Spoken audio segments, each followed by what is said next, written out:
You're walking through chest-high grass on the savannah 100,000 years ago, when the wind shifts and carries something acrid. Musk, old meat, warm breath. 15 feet away, low in the grass, two amber eyes hold still. This is a cave lion, nearly twice the bulk of anything wearing that name today. It hasn't decided if you're worth the effort. You have 4 seconds to decide something too.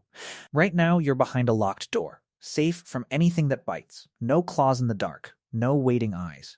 For most of human history, that door didn't exist. So how did early humans survive as prey in a world built, quite literally, to eat them? That fear wasn't paranoia. It was inherited. In 1970, paleoanthropologist C.K. Brain was studying a fossil skull pulled from Swartkrans Cave in South Africa, a hominin skull nearly 1.8 million years old, catalogued as SK54. 2 punctures sat in the bone, one on each side of the skull. Brain matched them, hole for hole, against the lower canines of a fossil leopard found in that same cave layer. The spacing lined up exactly. A leopard had killed this individual, then likely carried the body up into a tree or den by the skull, the same way leopards transport kills today. This wasn't a one-off. Swartkrans alone has produced dozens of hominin bones that are chewed, punctured, or gnawed. For a long stretch of the human story, our ancestors weren't hunting the food chain.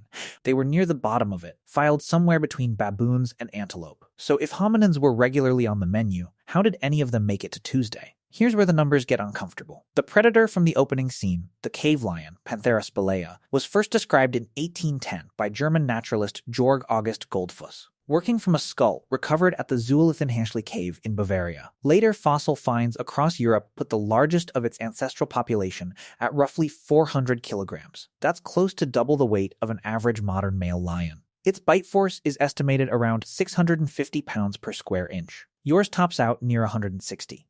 That's not a fair fight. It was never supposed to be one. Everyone assumes early humans squared off against these animals, with spears and nerve, the way it plays out in cartoons and movie posters. The truth is closer to the opposite. Most encounters that show up in the archaeological record involve humans running, climbing, hiding, or simply not being at the waterhole when the predator arrived. Avoidance, not confrontation, kept people alive.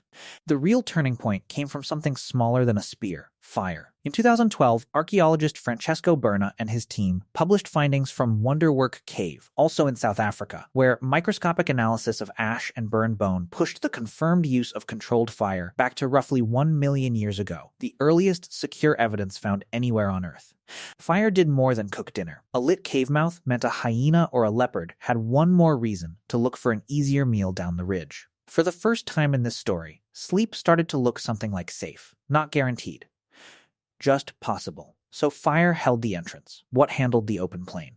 In 1994, geologist and archaeologist Hartmut Thieme was surveying an open-pit coal mine near Schningen, Germany, when he uncovered a set of wooden spears preserved in waterlogged clay for roughly 300,000 years. Some measured over 2 meters, shaped from spruce trunks, weighted forward like a javelin so they'd fly true. They are the oldest hunting weapons ever recovered anywhere in the world.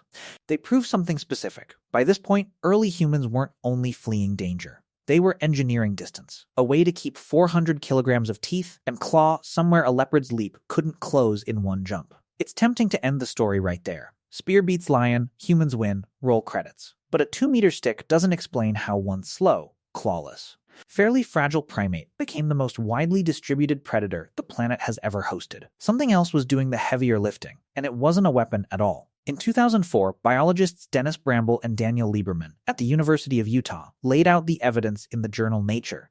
The human body is built for distance in a way almost no other mammal's is. Long legs, a spring-loaded arch in the foot, millions of sweat glands built into bare skin instead of fur. A lion can outrun you over 100 meters. Easily, it cannot outrun you over a summer afternoon, because big cats overheat, and humans, almost uniquely, don't. So the real weapon was never only the spear, or the fire, or the legs working alone. It was patience, spent as a group, over hours instead of seconds.